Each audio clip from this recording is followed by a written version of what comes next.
Bom dia, irmãos. Hoje vamos falar sobre uma nova revista, começar um estudo sobre uma nova revista, a Bíblia que Jesus usava. É uma introdução ao Antigo Testamento. E por que o estudo do Antigo Testamento é tão importante? Porque algumas pessoas ainda acham que o Antigo Testamento ele não tem muito a ver com a importância de toda a revelação de Deus, achando que o Novo Testamento é fundamental, sozinho ele pode trazer toda a revelação de Deus, mas não é assim. A nossa Bíblia é composta de 66 livros e os livros do Velho Testamento são então em parte essencial e importantíssima nessa revelação de Deus. O conteúdo dele é inspirado pelo próprio Espírito para o nosso crescimento, como diz Paulo, útil para o ensino, repreensão, correção, educação na justiça, toda a Escritura desta maneira. Então não podemos ficar escolhendo quais são as partes que preferimos. Quando vamos tratar da revelação de Deus e queremos conhecê-lo com seus atributos, sua personalidade, seu caráter, querendo encontrar a pessoa de Cristo ali revelada, precisamos ter em mente esta importância do Antigo Testamento. Há um artigo aqui que fala na nossa revista, muito importante, seria bom a gente ler. O Antigo Testamento é cristão, é exatamente isso, e por conta disso é que vamos estudá-lo. A lição de número 1 fala sobre a perfeição do Antigo Testamento. Iniciando então esta série de estudos, o autor da revista utiliza o Salmo de número 19. E todas as vezes que o autor utiliza a palavra lei, ele se refere ao Antigo Testamento, a palavra de Deus entregue aos santos, não somente por meio de Moisés, mas também de todos os profetas que o sucederam. Então é assim que vamos tratar. O capítulo de número 19, os versos de 7 a 14. Vamos ler primeiro do 7 ao 9, que é o que vamos estudar. Depois, uma segunda parte, na conclusão, usaremos os versos de 10 a 14. De 7 a 9. A lei do Senhor é perfeita e restaura a alma. O testemunho do Senhor é fiel, dá sabedoria aos simples. Os preceitos do Senhor são retos e alegram o coração. O mandamento do Senhor é puro e ilumina os olhos. O temor do Senhor é límpido e permanece para sempre. Os juízos do Senhor são verdadeiros e todos igualmente justos. Ele começa dizendo: o Antigo Testamento é perfeito, é fiel.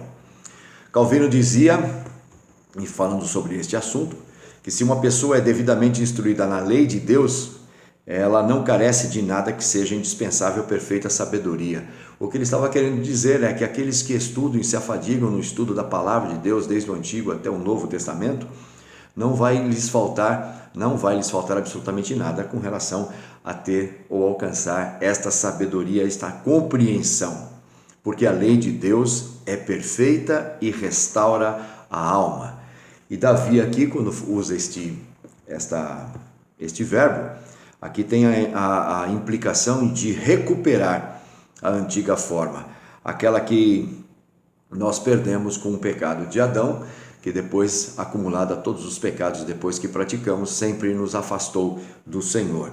Então a lei de Deus é perfeita porque ela vai restaurar, através do arrependimento ela vai nos trazer de volta, ela nos mostra aonde estamos errados e nos incita a nos arrepender.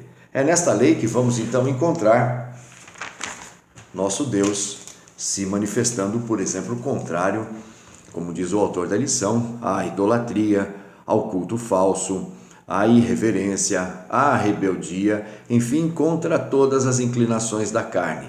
E no Antigo Testamento, na narrativa da história do povo de Israel, você vai ver neste relacionamento, nestas relações que o Senhor mantém com o seu povo, todas estas manifestações que são ali corrigidas. E o Senhor vai usar a própria história, toda a história, para que haja uma correção. Ao tomarmos ciência então destes mandamentos do próprio Deus, nós vamos descobrir que eles sempre são fiéis à própria pessoa dele mesmo. E vamos então parar de praticar o que está contrário àquilo que encontramos lá e então buscar os caminhos que o agradam. É exatamente isto que o Davi está dizendo quando ele afirma que a lei do Senhor é perfeita e restaura a alma. Ele continua dizendo que o testemunho do Senhor é fiel, dá sabedoria aos simples. Significa que nesta fidelidade pode trazer e proporcionar àqueles que estão sempre preocupados e dependentes do Senhor em ter e alcançar muito mais sabedoria. Depois ele vai afirmar que o Antigo Testamento é reto e puro no versículo de número 8, na sua primeira parte. Os preceitos do Senhor são retos e alegram o coração. As imaginações de nossos corações são corrompidas pelo pecado. Nós bem sabemos disso. Só podem nos trazer tristezas.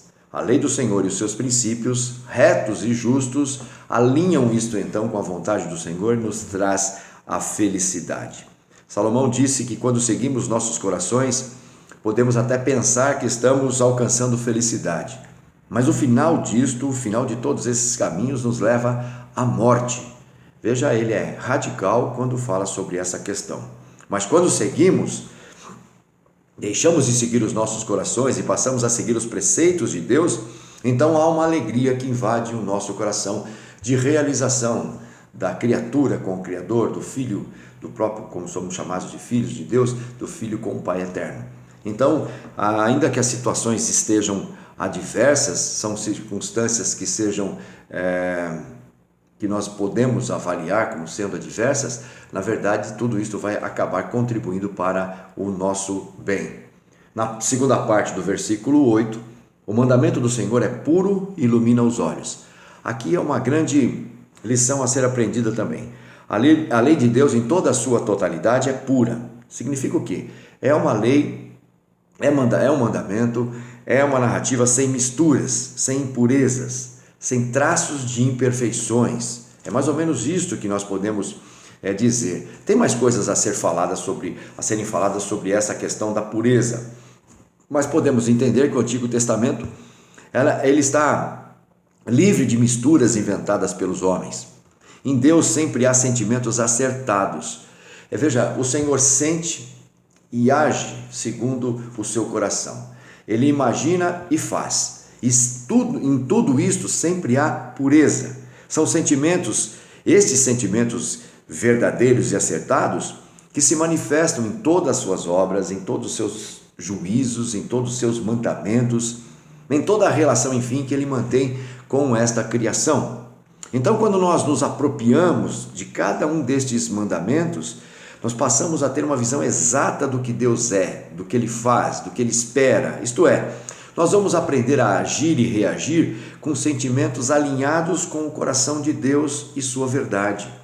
Então é por isso que a palavra de Deus, e Davi escrevendo, diz que estes mandamentos que são puros acabam por iluminar os nossos olhos. Ser iluminado é exatamente isto. No Salmo 119, versículo 9, o salmista faz uma pergunta: de que maneira poderá o jovem guardar puro o seu caminho? Significa sempre de maneira acertada, fazendo uma leitura acertada das coisas, observando segundo a tua palavra, ó Senhor. Então é desta maneira, os mandamentos do Senhor, eles são puros, iluminam os olhos, porque nos dá esta capacidade de enxergar as coisas como Deus enxerga. Depois ele vai seguir para frente, vai dizer: o temor do Senhor é límpido e permanece para sempre. Agora ele vai falar sobre o temor. Se você parar para pensar, é interessante notar que nesse versículo 9, Davi vai falar agora sobre o temor do Senhor. E diz que ele é límpido e permanente, quer dizer, permanece para todo sempre. Por que Davi acrescenta aqui o temor do Senhor? Estava falando de lei, de mandamentos, de princípios, de toda o testemunho do Senhor.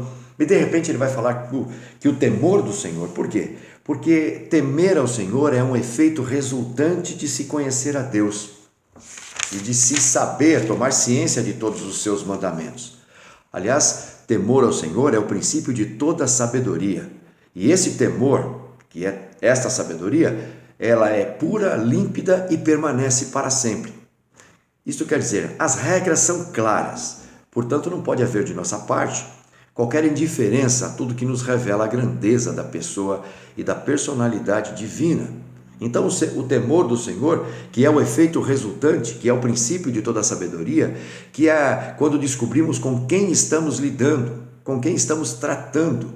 E aí, então, nesta obediência, nós acabamos por descobrir que ela vai permanecer para sempre. Querer ser sábio é querer conhecer ao Senhor, é descobrir com quem está se lidando, com quem está tratando. E na sequência, Davi vai trazer a palavra juízos, agora para se referir ao Antigo Testamento. E o que é, na verdade, isto? Veja, os juízos do Senhor são verdadeiros e todos igualmente justos. Ele vai falar na sequência, porque isto é um acerto de contas. Veja, temor está atrelado a juízo, saber com quem está tratando e o que nos aguarda se nos desviarmos. Por isto, o temor. Juízos de Deus, aquelas aplicações da justa disciplina, são verdadeiros, estarão sempre embasados na verdade. Por isso eles serão sempre justos. O Senhor vai tratar conosco embasado em sua verdade e não haverá injustiça da parte dele. Nunca haverá injustiça ou exageros. Então o Senhor sempre, na medida correta, acertada, verdadeira, haverá de tratar conosco. Por isso Paulo está acrescentando lá no Novo Testamento, nas suas cartas, quando ele escreve: desenvolvei a vossa salvação com temor e tremor, porque as regras são claras e a gente não pode afirmar ignorância de cada uma delas, lembrando sempre com quem estamos tratando. Os juízos do Senhor são verdadeiros e sempre serão justos. Então é preciso que nós tenhamos isto em alta conta e desenvolvamos a nossa salvação com temor e com tremor. Concluindo, fazendo uma síntese daquilo tudo que estudamos, que o autor da lição, de maneira bem clara, também coloca, você pode ler a lição, eu já deveria ter lido, é claro, né? A lição, para que possamos aqui meditar nela. Então, nós ficaremos desta maneira. Concluindo, a lei do Senhor é perfeita e fiel, seus preceitos são retos e puros, o temor do Senhor é límpido e permanente, seus juízos são verdadeiros e justos. Tudo isso está aqui, quando Davi vai trazer, nessa segunda parte, essa revelação especial da palavra de Deus. Os versículos de 1 a 6 ele tratou da revelação geral que todo homem tem, e na segunda parte ele vai tratar da revelação especial, da qual o Espírito somente aos filhos de Deus, aos eleitos e regenerados, são capazes de entender e desfrutar. E para terminar, então, vem os benefícios que que são enumerados aqui por Davi, os benefícios em guardar cada um destes preceitos, destes juízos, desta lei, de saber com quem estamos lidando e desenvolver o temor e tremor. Então ele vai falar do versículo de número 11 em diante desses benefícios. Veja, no versículo de número 11, há prazer em praticá-los. Além disso, por eles se admoesta o teu servo, e em guardar a grande recompensa. É isso aqui que Paulo está dizendo. Há um prazer e uma recompensa. O verso 10 disse: eles são como favos de mel. O destilar dos favos são doces como o mel. Então, há um prazer em praticá-los e uma recompensa prometida.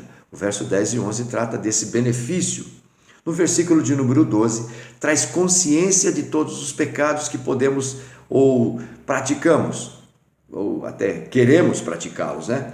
Quem há que possa discernir as próprias faltas? Absolve-me das que me são ocultas. Então a lei do Senhor traz isto, traz à nossa consciência o que estamos fazendo de errado. O salmista, numa certa ocasião, pediu ao Senhor que pusesse diante de sua face tudo que ele tem feito em oculto, para que então pudesse se arrepender, confessando cada um deles, se alinhando novamente com a palavra do Senhor. No versículo de número 13, outro benefício é que ele, na primeira parte, é que ele também nos livra de nossa soberba, de imaginarmos que somos capazes disso ou daquilo, de que somos hábeis ou capacitados para a solução de problemas. Também da soberba guarda o teu servo, que ela não me domine. É esta vantagem que recebemos quando estamos alinhados com a palavra de Deus. A segunda parte nos torna irrepreensíveis e nos afasta do pecado. Então serei irrepreensível e ficarei livre de grande transgressão. E o término de tudo, passamos a viver para o inteiro agrado do Senhor. As palavras dos meus lábios e o meditar do meu coração. Aqui está a síntese de tudo. O que sente, o que fala, o que pensa, o que age, o que escolhe, tudo isso seja agradável na tua presença, Senhor, rocha minha e redentor meu. Percebem como é só nesse pequeno estudo de uma porção tão diminuta da palavra de Deus, mas grande em sabedoria e de grande utilidade para cada um de nós, nós vamos começar a descobrir como é importante estudar a palavra de Deus no Velho Testamento e também ter a certeza absoluta de que é perfeito, como diz o autor da lição em sua primeira lição, a perfeição do Antigo Testamento.